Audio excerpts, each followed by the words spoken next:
Every winter, billions of euros disappear into heating bills, while the perfect material for capturing the sun's heat sits crushed in recycling bins. Aluminum cans, the same material aerospace engineers choose to transfer heat under extreme conditions, we throw them away by the ton every week. What you're about to see has been working for decades. It is validated by science, and almost no one in Spain or Latin America knows about it. It all began in 1767 in Geneva, Switzerland. A scientist named Joras Benedict de Sauer built what he called a hot box, wooden boxes lined with cork and covered with glass. Nothing more. He placed them under the alpine sun and observed how the thermometers rose to 110 degrees C, enough to cook food, enough to demonstrate something that physics has continued to confirm ever since. De Saussure had discovered that trapped sunlight turns into thermal energy through what we now call the greenhouse effect. Scientists across Europe replicated his results for decades. The physics was proven then, and it is still proven today. In 1891, an inventor named Clarence Camp patented the first commercial solar water heater. Black painted tanks inside glass-covered boxes installed on rooftops in California. No electricity, no fuel, just sunlight and smart engineering. By 1897, nearly a third of homes in Pasadena heated their water with the sun. In 1909, William Bailey perfected the design with a thermosiphon system. Hot water naturally rose to insulated tanks, and cold water dropped to be heated again. Zero operating cost. By 1941, more than 50,000 homes in Florida were running on solar thermal energy. It wasn't experimental technology, it was approved infrastructure. Music. After World War II, natural gas became extraordinarily cheap and convenient, and people simply stopped needing alternatives. There was no conspiracy, there was economics. But the physics never changed, and today the bills have risen again. In the 1970s, during the oil crisis, inventors around the world rediscovered this technology with a completely new twist. Instead of copper or steel, they used what they had on hand, aluminum beverage cans. The geometry was perfect, hollow cylinders that naturally channeled air. And the thermal properties were ideal because aluminum conducts heat 5 times better than steel. Every household generated dozens of empty cans every week. The material was free and everywhere. Modern science has validated exactly what those builders discovered.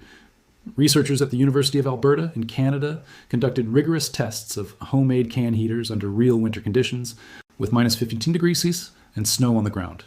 Their panels achieved consistent temperature increases of 20 degrees Celsius in the outgoing air.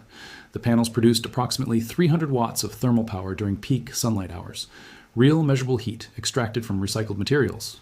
The National Renewable Energy Laboratory in the United States has documented that dark surfaces absorb approximately 95% of incoming solar radiation. Mounty Black paint on aluminum achieves exactly that rate. The aluminum in a can conducts heat at 205 W per meter Kelvin. This is not an estimate, it is a measured physical property that does not change whether that aluminum is in a laboratory or in your recycling bin. Spain has an average annual solar irradiation above 1,700 kilowatt per square meter across much of the peninsula, one of the highest in Europe. In Mexico, states like Sonora, Chihuahua, and Oaxaca exceed 2,200 watt-kilowatt per square meter per year. You're living on top of an enormous energy resource, and most of the year you are completely ignoring it. So how does a wall of empty cans heat your home? The answer lies in a phenomenon so simple it requires no patent. Hot air rises, cold air sinks. This is the principle of the thermosiphon, and it requires no electricity, no pumps, no moving parts. Cans with perforated tops and bottoms form vertical columns inside a shallow box. Cold air from your room enters through a vent at the bottom of the box. Sunlight passes through the glass or polycarbonate and hits the black painted cans. The aluminum converts that solar energy into heat almost instantly. The air inside the cans heats up, becomes less dense, and rises. It exits through a vent at the top of the box and enters your room warm. That movement of air creates negative pressure below, which pulls in more cold air, and the cycle repeats itself as long as the sun shines. No switches, no buttons, no bill.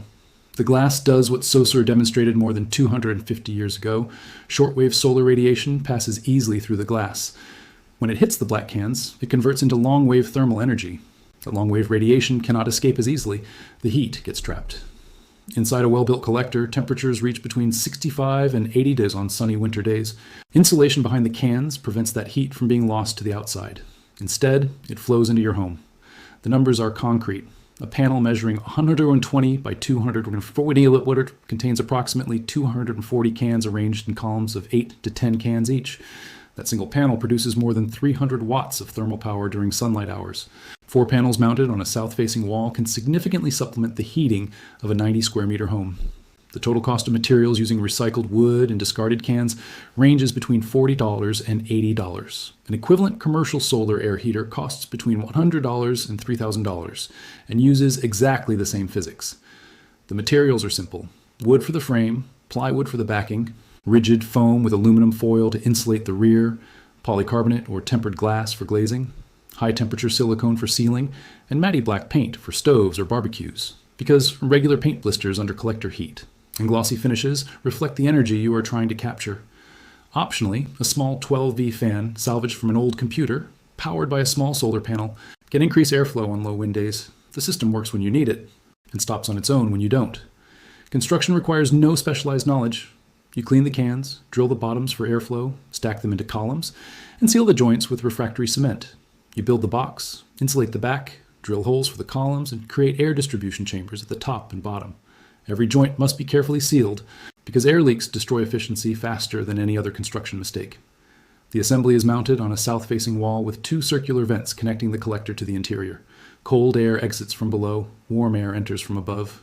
Simple gravity dampers, nothing more than small, lightweight flaps, prevent the process from reversing at night when the collector cools.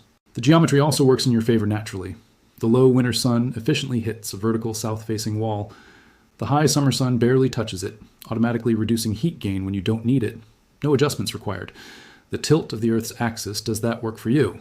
Concrete floors and brick walls, so common in Spanish and Latin American architecture, absorb heat during the day and release it slowly after sunset, extending the benefit far beyond daylight hours. A home with good thermal mass and insulation can feel the effects of solar gain well into the night.